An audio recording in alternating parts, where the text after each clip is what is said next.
Students, question है can you think of reason why more complex organisms cannot give rise to new individuals through regeneration. जो complex organism है, एक हो गया unicellular, एक हो गया मल्टी सेल्यूलर, एक हो गया मोर कम्प्लेक्स ऑर्गेनिज्म, जैसे बड़े बड़े ऑर्गेनिज्म जिनको हम आँख से देख सकते हैं। रीजनरेशन एक ऐसी प्रोसेस है जिसमें मैन बॉडी जो है अगर 5 टुकड़ों में कट जाती है तो हर एक टुकड़ा एक नया ऑर्गेनिज्म प्रोड्यूस कर देता है। तो जो कॉम्प्लेक्स ऑर्गेनिजम्स हैं वो क्यों नहीं रीजनरेशन से नए ऑर्गेनिज्म प्रोड्यूस कर सकती हैं? फर्स्ट रीज़न ये है कि सिंपल ऑर्गेनिज्म, कोई भी सिंपल ऑर्गेनिज्म जिसको हम यूनिसेल्युलर ऑर्गेनिज्म कहते हैं, तो उसमें या मल्टी सेल्यूलर भी हो लेकिन बहुत छोटा हो, उसमें वो उसकी बॉडी जो है वो सिमिलर टाइप के सेल से मिलकर बनी हुई होती है।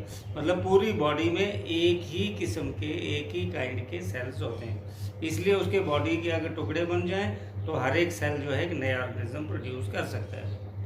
इसके कंपैरिजन में जब कॉम्प्लेक्स ऑर्गेनिज्म हैं उनमें ऑर्गन्स होते हैं, ऑर्गन सिस्टम होते हैं, यहाँ सिस्टम्स मिलकर आपस में काम करते हैं। हाँ, इसमें क्या है कि अगर कोई ऑर्गन डैमेज हो जाता है या जो है कट जाता है तो वो रीजनरेट कर सकता है। स्किन कट जाती है वो रीजनरेट कर सकता है, लेकिन पूरा हम कहेंगे जी एक उंगली से एक आदमी तैयार कर देंगे तो ऐसा पॉसिबल नहीं होता है। इसमें कुछ ऑर्गन्स हैं जैसे मसल्स है, स्किन है, ये जो है कुछ पार्ट्स हैं ये रीजनरेट हो जाते हैं, लेकिन पूरी बॉडी रीजनरेट नहीं होती। हमने पीछे किया था कि डीएनए कॉपिंग, एग्जैक्ट कॉपी जो है बोथ मेल एंड फीमेल में एक डीएनए की कॉपी तैयार होती है, और whenever there is sexual intercourse this copy of the DNA is transferred from male and both male and female in the form of gametes, and then they fuse together and zygote is formed। तो वहाँ पर फिर जो है वो DNA मिलकर एक set बना देते हैं। तो इसकी DNA कॉपिंग जो है रिप्रोडक्शन के दौरान जो है क्यों ज़रूरी है? Because it passes genetic information from parents to offspring। Genetic information उसके पेरेंट्स के जीन्स किस टाइप के हैं, क्रोमोसोम कितने हैं, उसके फिनोटाइप कैसा है, उसका जीनोटाइप कैसा है, उसकी एक्सटर्नल जो है फिनोटाइपिक कैरेक्टरिस्टिक्स कैसी हैं, टीथ का कलर कैसा है, माथा कैसा है, हेयर टेक्सचर कैसा है, नेक कैसी है, ये फिनोटिपिक करेक्टर्स हो गए। इसी तरह जीन्स उसके कैसे हैं तो वो जीनोटिपिक करेक्टर हो गया। तो उसके फादर में, उसके मदर में कौन से जीन्स हैं, कौन से करेक्टरिस्टिक्स हैं, उनको डीएनए ही इंफॉर्मेशन जो है बच्चों तक पहुंचाता है। और किसी इंडिविजुअल का बॉडी का डिज़ाइन कैसा होगा ये भी डिटरमाइन डीएनए कॉपिंग ही करता है।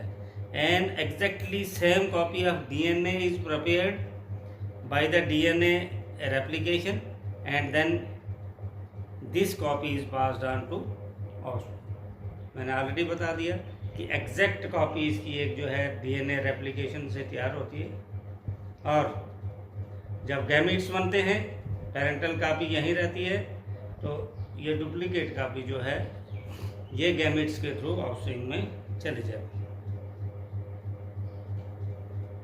जब हम रिप्रोडक्टिव सिस्टम, मैं आपको होमवर्क के तौर पे दूंगा, मेल रिप्रोडक्टिव सिस्टम और फीमेल रिप्रोडक्टिव सिस्टम, इसकी प्रैक्टिस आप करते जाइए। अभी आपके पास बहुत कम टाइम है, तो जैसे आपको बोला जा रहा है बिल्कुल एग्जैक्टली वैसे ही आपने करना, बल्कि इससे कई गुना ज़्यादा मेहनत करनी पड़ेगी। तो reproductive system, male reproductive system के डायग्राम्स आप ड्रा कीजिए, फीमेल रिप्रोडक्टिव सिस्टम के डायग्राम ड्रा कीजिए, और उसमें जब हम देखेंगे कि मेल रिप्रोडक्टिव सिस्टम में appear of testis, urethra, seminal vesicle और ये जो वास डिफरेंस वगैरह ये पार्ट जो है पाए जाते हैं। सेमिनल वेसिकल जो है एक छोटा सा सैक लाइक स्ट्रक्चर होती है जिसमें सीमन स्टोर होता है या स्पर्म जो है वो स्टोर होते हैं। ये बेसिक इसकी फंक्शन है। दूसरा, प्रोस्टेट ग्लैंड जो है इसके साथ एसोसिएटेड होता है। प्रोस्टेट ग्लैंड और सेमिनल वेसिकल की जो सेक्रीशन है, जो म्यूकस है, वो एक तो ऐसा एक तरल सा, एक पतला सा पदार्थ जो है वो तैयार करते हैं जिसमें स्पर्म स्विम करता हुआ इजीली ट्रांसपोर्ट हो जाता है, अदरवाइज वो इजीली ट्रांसपोर्ट नहीं हो पाता है। दूसरा, उन स्पर्म्स को एक प्रॉपर न्यूट्रिएंट्स भी जो है वो सेमिनल वेसिकल और प्रोस्टेट ग्लैंड के सेक्रेशन से मिलता है। फीमेल्स में जब प्यूबर्टी स्टेज आती है तो उसमें क्या क्या चेंजेस आती हैं। सबसे पहले the size of breast increases and the colour of the nipple darkens. Hair appear in genital areas में हेयर अपेयर होते हैं। यूट्रस एंड ओवरी का साइज बढ़ जाता है। बिगिनिंग ऑफ मेंस्ट्रुअल साइकिल्स जो है वो शुरू हो जाते हैं और उसकी स्किन पर ज़्यादा ऑयल ग्लैंड्स प्रोड्यूस होते हैं, ज़्यादा स्किन ऑयली रहती है और इसी के कारण इस स्टेज में मुंह पर जो है वो दाने निकलना या पिंपल्स निकलना शुरू हो जाते हैं।